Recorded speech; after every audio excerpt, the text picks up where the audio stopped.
Hello à tous, on se retrouve pour le bilan de la semaine, marché boursier, marché crypto avec pas mal d'actualités et on finira par le suivi du DCA Challenge Bourse. Donc on est parti, on commence par le VIX qui au cours de cette semaine a continué de baisser, on est à moins 7,51%, donc on est passé en dessous des 15 alors qu'il y a un mois on était au-dessus des 20, hein. On était à 21,40, 21,71, 21,27, donc il a vraiment bien baissé au cours des 30 derniers jours. Si on se met sur après nos indices, donc le CAC 40, marché français, il s'est pas passé grand-chose, légère baisse, moins 0,30. Et pour le marché américain, par contre, là c'est plutôt sympa, 1,17, donc ça a légèrement monté. Si on se met sur un mois, on est à 1,51. Sur 6 mois, on est à plus 7. On a eu un beau rebond, hein. On peut le voir depuis le 27 octobre, juste ici. Un très beau rebond depuis que finalement les US ont annoncé qu'on avait un chômage qui était de plus en plus important là-bas de l'autre côté, ce qui permet normalement de réduire un peu l'inflation. Et on va voir d'ailleurs, il y a des actus très importantes qui vont avoir lieu cette semaine,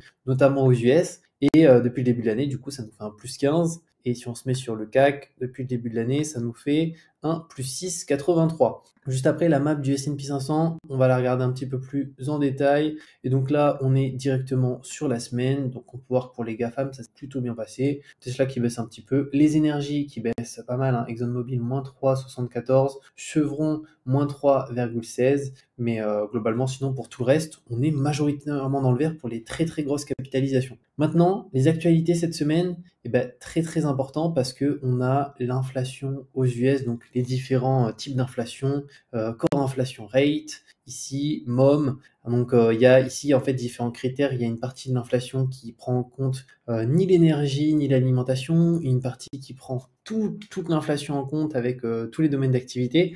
Et donc là, concrètement, on va voir est-ce que l'inflation baisse ou l'inflation monte. Si l'inflation baisse, c'est une bonne nouvelle et les marchés risquent de bien réagir. Après, le marché anticipe beaucoup, hein. Donc souvent, des fois, on a le prix du marché, il est déjà au prix en fait parce que le marché boursier c'est vraiment une anticipation de qu'est-ce qui va se passer demain, dans une semaine, dans 2 semaines, même si on ne sait pas concrètement le marché anticipe tout et donc des fois les prix sont déjà fixés. Mais en tout cas, ça aura lieu ce 14 novembre, donc ça c'est très important. Et ensuite, qu'est-ce qu'on aura de très important un petit peu plus tard? Ici, ok, le FOMC, donc ça c'est assez important, mais ça sera la semaine d'après, je pense le 22. Et du coup, oui, mais c'est dans longtemps, mais ici on aura les revenus des ménages des Américains et les dépenses aussi des ménages. Donc ça, on suivra ça un petit peu plus tard. Maintenant, notre graphique euro-dollar, où est-ce qu'on en est? Et sur la semaine, notre euro baisse un petit peu, moins 0,42. Donc actuellement, on est à un petit peu en dessous des 1,07. Si on se met sur un mois, donc il avait un tout petit peu rebondi. Mais voilà, sur un an, on est en léger positif. Bon, sur 5 ans, par contre, on est toujours en baisse. On a vu ce rebond-là, mais on est reparti à la baisse. Après, l'action Orpea qu'on suit dans chaque bilan de la semaine, on peut voir, ah oui, journée de clôture, ils ont pris moins 21%. Donc, grosse baisse. Après, on peut voir que la capitalisation est petite, donc ça bouge très facilement, parce que maintenant, c'est une small cap, hein. C'est limite une micro cap. Et donc, si on se met sur 5 jours, on est à plus de 73. Donc, on peut voir la variation. Là, elle était à 1 euro, ça a failli. Ah oui, non, c'est passé en dessous, hein, 92 centimes, 93. Là, c'est allé jusqu'à 1,48, c'est redescendu. Donc ça, c'est des titres hyper volatiles où on a des traders, hein, qui essayent de se mettre dessus et de se battre souvent face à des particuliers qui sont persuadés que si un titre a pris moins 99%, ça peut que remonter. Et malheureusement, c'est pas le cas. Maintenant, les cryptos, alors là, franchement, il y a de très bonnes nouvelles au niveau du marché crypto. On est sur les 7 derniers jours, et on a un petit peu les résultats du marché actuellement. Donc BTC, on a 37 000 dollars, Ethereum, plus de 2000 dollars, et on a des très grands gagnants, Link, Solana. Franchement, ils ont tout explosé cette semaine, un Link plus 37, Solana, on est à plus 39, et on a aussi le AVAX, plus 48%, ce qui est juste stratosphérique. OKB, donc ça c'est le token d'une plateforme, plus 30, Atom aussi plus 15. Donc on est sur un marché crypto là qui pour le coup est vraiment dans le vert. Ça se passe hyper bien depuis le début de l'année. Bitcoin c'est 120%. Enfin depuis un an concrètement, depuis 12 mois. C'est quand même assez énorme au niveau du marché. Si on regarde après les indicateurs un peu des réseaux sociaux, on peut voir qu'on a eu des petits pics, hein, dernièrement. Là on est sur les 12 derniers mois. Donc on a eu des petits pics dernièrement au niveau du volume des tweets, que ce soit sur Bitcoin principalement et Ethereum c'est un petit peu moins. Mais là c'est notamment par rapport à tout ce qui se passe au niveau des différentes demandes d'ETF. Mais en tout cas, on a un petit regain d'intérêt, mais c'est pas un regain d'intérêt de personnes qui ne sont pas dans le milieu des cryptos, c'est principalement des personnes qui sont dans le domaine des cryptos. Parce que si on regarde les stats, alors on va aller regarder les stats des youtubeurs, donc des plus gros youtubeurs crypto aux US. Si on se met sur All juste ici, on peut voir que voilà, les vues sont toujours très très faibles pour le moment, alors qu'en 2021, voilà, c'était la folie, hein. On peut le voir ici, cumulé, là c'était sur certaines chaînes, on peut voir 7,5 millions, là c'est le plus haut, donc on était minimum à 5 millions pendant plusieurs semaines, plusieurs mois. Là actuellement, voilà, on n'est même pas à 1,2, etc. Voilà, c'est beaucoup plus faible. Bon, là, c'est pour plusieurs chaînes cumulées à la fois. Si on veut voir les stats d'une chaîne, la plus grosse chaîne aux US, c'est en rouge, c'est BitBoy Crypto. On peut voir que lui, là, il avait fait un mois où il avait fait 3,25 millions de vues, ce qui est juste énorme. Et là, si on se met actuellement, il est à 893 000 vues. Mais par contre, si on se met à une certaine période, il était à 470 000. Donc il y a un petit regain d'intérêt, mais ça a l'air quand même d'être beaucoup les personnes qui sont dans le domaine des cryptos et qui ont déjà des cryptos et pas vraiment des nouveaux entrants pour le moment. Mais en tout cas, c'est quand même une bonne chose de voir que ça se comporte plutôt bien. D'ailleurs, une chaîne là que je vais suivre pour les statistiques, notamment françaises, bah, c'est lui. Alors c'est Julien Roman, lui c'est un des plus gros, alors je pense que c'est le plus gros youtubeur crypto français. Et pour le coup, eh ben, il y a un site qui s'appelle Social Blade et on peut taper le nom de n'importe quelle chaîne et voir les statistiques sur tous les mois, les abonnés, etc. Donc là, si on descend un petit peu plus bas, on peut voir ces statistiques. Donc si, pour l'exemple, on se met ici, durant le mois de octobre, on peut voir il a fait 600 000 vues, là 438 000, là 310, et là 264, et là 270. Donc on peut voir que depuis 90 jours à peu près, on a quand même un petit regain d'intérêt, parce que finalement on est sur une hausse. Mais si on compare les vues d'ici à des vues, alors ici on peut voir, là c'était des vues à 1 200 000, là c'était d'une vue 1 million. Voilà, c'était quand même plus élevé. Et même en termes d'abonnés, en fait, c'est surtout les abonnés qui montrent les nouveaux entrants sur le marché parce que les vues, bah, ça peut être juste des personnes qui se réintéressent à ce sujet. Des abonnés, ce sont des personnes qui découvrent. Donc là, on peut voir 29 000 abonnés, 21 000 sur un mois. Donc là, c'est quasiment 1000 abonnés par jour, ce qui est énorme dans la thématique de la crypto et d'une chaîne YouTube française. C'est un petit marché. En France, on n'est pas à 500 millions. Donc c'est quand même beaucoup. Et là, pareil, on était sur du 1000 abonnés par jour. Pour l'instant, il est à 4000. Donc voilà, c'est un petit regain, mais c'est très très léger. On peut voir que moyenné, en fait, il est toujours ouais, il a toujours été à 2000, 3000, 4000. Là, vraiment, c'était la folie du 1000 abonnés par jour.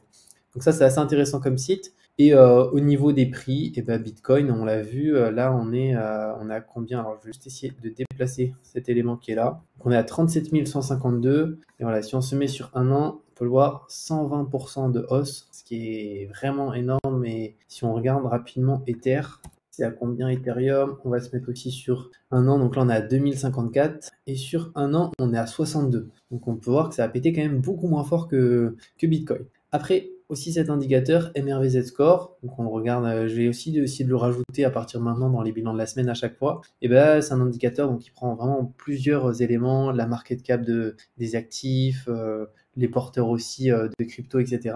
Mais actuellement, on est ici, on est à peu près entre le 0 et le 2, on est autour des 1,15, ce qui est non pas énorme. Donc en soi, on est potentiellement, encore une fois, ces vidéos bilan de la semaine, c'est pas des conseils en investissement, mais dans une zone toujours d'accumulation, mais qui devient quand même beaucoup moins intéressante que les prix qu'il y avait il y a 6 mois, il y a 9 mois, il y a un an. Après, on a fait des bilans de la semaine où on avait un Bitcoin à 17 000 $. Donc là, c'est quand même beaucoup moins intéressant de rentrer maintenant. Mais potentiellement, là, ça peut encore bien monter, en sachant que si on se fie un peu au MRSI Score, on pourrait avoir, si on a un bull run, que tout se passe bien et que le halving crée une tendance haussière importante, un pic qui arriverait vers 4, 5 ici. Et donc, ça serait une zone assez intéressante parce que cet indicateur, il se compresse. Donc là, on aurait un Bitcoin qui serait quand même très, très élevé et des altcoins derrière qui suivent aussi pas mal. Maintenant, les actus, crypto-monnaie et placement financier, un Français sur 4 a investi son argent. Alors, c'est pas un Français sur 4 qui a investi en crypto-monnaie, c'est un Français sur 4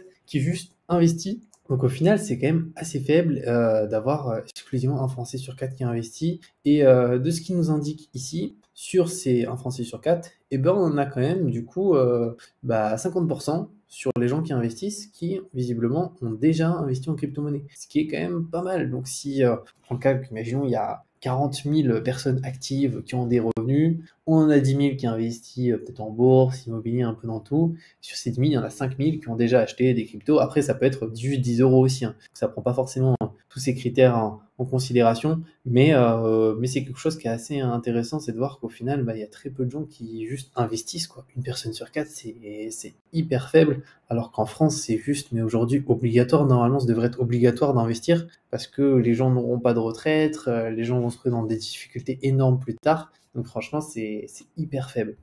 Après, Ethereum, juste ici, dépasse les 2000 $ grâce à BlackRock. Donc, on l'a vu, c'est à 2040 actuellement. Et visiblement, on a BlackRock qui vient de déposer une demande pour un ETF Ethereum comptant auprès du Delaware. Et donc, ça a été posté donc, le 9 novembre sur Cryptost. Donc, c'est assez récent. Et après, à voir. Est-ce qu'en fait, il n'a pas été déposé en fait, il y a pas mal de temps. Ce qu'ici, il a été déposé au même moment que Bitcoin.